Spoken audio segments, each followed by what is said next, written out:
Hello, my name is Silvia Christin Ginting, NIM 6211420007. Now I want to tell you about ubiquitin and autophagy.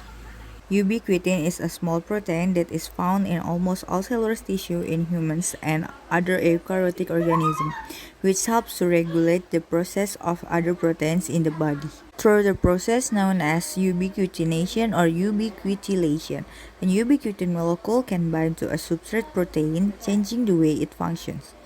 This can lead to a number of different outcomes. It is most widely recognized for its role in apoptosis of proteins, earning it the title of the molecular kiss of death for proteins, although it also plays a major part in several other cellular processes related to the regulation of proteins. Degradation of a protein by the ubiquitin systems involves two distinct and successive steps. First, covalent attachments of multiple ubiquitin molecules to the target protein. You can see figure 1a, and degradation of a take protein by the 26S proteasome, as you can see by figure 1b, or in a certain case, by the lysosomes or vacuole. Conjugation of ubiquitin to the substrate process via a three-step mechanism. Initially, ubiquitin is activated in its C-terminal glycine by the ubiquitin activating enzyme or E1. Following activation, one of several E2 enzymes or ubiquitin carrier proteins or ubiquitin conjugation enzymes or UBCS transfers ubiquitin from E1 to a member of the ubiquitin protein ligase family or E3, to which the substrate protein is specifically bound. These enzymes catalyze that last step in the conjugation process, covalent attachments of ubiquitin to the substrate. The first moiety is transferred to an ENH2 group of a least residue of the protein substrate to generate an isopeptide bond. The first moiety can be also conjugated in a linear manner to the N-terminal residue of the substrate. In successive reaction, a polyubiquitin chain is synthesized by transfers of additional ubiquitin moieties to list 48 of the previously conjugate molecule. The chain serves most probably as a recognition marker for the protease. You can see on figure 2, the structure of the system appears to be hierarchical. A single E1 activates ubiquitin required for all modification. It can transfer ubiquitin to several species of E2 enzymes, and if E2 acts with either one of several E3S. Only a few E3S have been identified, but it appears that these enzymes belong to a large and rapidly growing family of proteins. A major, as yet unresolved problem involves the mechanism that underlie the high specificity and selectivity of the system. Why are certain proteins extremely stable while the others are exceedingly short-lived? Why are certain proteins degrade at a particular time point in the cell cycle or only following specific extracellular stimuli while they are stable under all other physiological conditions? It appears that specificity is determined by two distinct groups of proteins. Within the ubiquitin system, substrates are recognized by the difference E3S. Some proteins are recognized via primary signals and bind directly to E3S.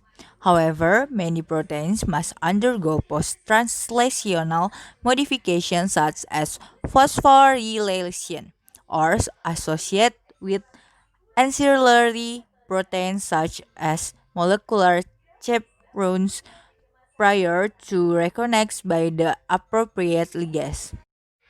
For modes of substrate recognition, see Figure 3. Thus, the modifying enzymes and ancillary proteins also play an important role in the recognition process. As for the E3S, except for a few cases, it is not likely that its substrate is targeted by a single ligase.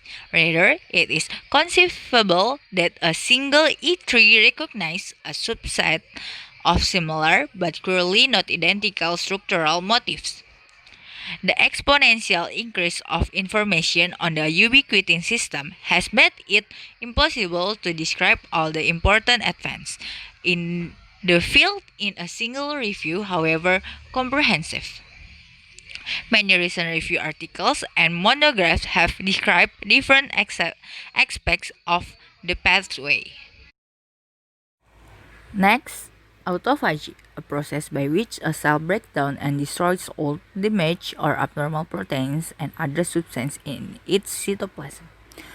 The breakdown products are then recycled for important cell function, especially during periods of stress or starvation. Autophagy also helps destroy bacteria and viruses that cause infection and may prevent normal cells from becoming cancer cells. Once cancer has formed, autophagy may protect the cancer cells by providing extra nutrients to them or by keeping anti-cancer drugs or other substances from destroying them. Autophagy may also affect the body immune response against virus, bacteria, and cancer cells. There are several types of autophagy. First, microautophagy, macroautophagy, chaperone-mediated autophagy, micro and macrophagophagy, piecemeal microautophagy of the nucleus, cytoplasms to vacuole targeting pathways. Macroautophagy, this method uses a double membrane-bound vesicle to deliver the cytoplasmic cargo to the lysosome. The double membrane-bound vesicle is called autolysosome, and it fuses with the lysosome. Microautophagy. In this method, the components of cytoplasm are directly taken by the lysosomes by invagination of the lysosomal membrane.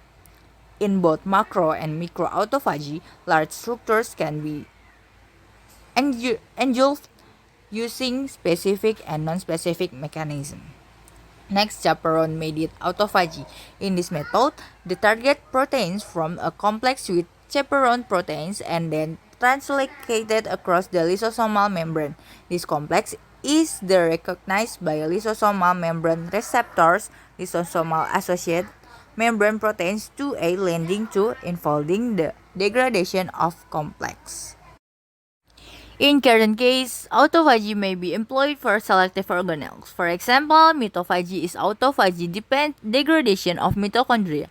This function is important to preserve the integrity of these organelles and to limit the reactive oxygen species that is produced by the mitochondria. UTH1P is a yeast protein and was the first protein to be identified in the process of mitophagy. However, it is still unclear how this protein interacts with autophagosome. Apart from this protein, other proteins that have been recently discovered in this process are ATG32, ATG8, ATG11, BNIP, 3L, ULK1, Parkin, and TAG. Peroxisomes and ribosomes can also be selectively eliminated via autophagy. For selective autophagy of peroxisomes, use a method where the vacuole directly engulfs the cargo of or the process where the cargo is delivered to the vacuole via autophagosome. Ribosomes are selectively removed by starvation or ribophagy. This process is dependent on the catalytic activity of a ubiquitin protease. Rapamycin kinase or TOR kinase acts as a signaling control point downstream of growth factor, hypoxia, ATP, and insulin signaling pathways. A kinase, PL3 kinase, and growth factor receptors can activate TOR kinase when the nutrients are available and this can promote growth and protein translation. Hypoxia can also activate autophagy by either hypoxia inducible factor pathways or HIF independent pathways. Hy- Hypoxia can promote stress, and mitochondria also have reduced function when the cells is in a hypoxic state. Thus, selective autophagy can help in eliminating and mitochondria when sufficient oxygen is not available. Autophagy can also lead to the arrest of the cell cycle, although it is not clear if this process is dependent or independent of the TOR signaling.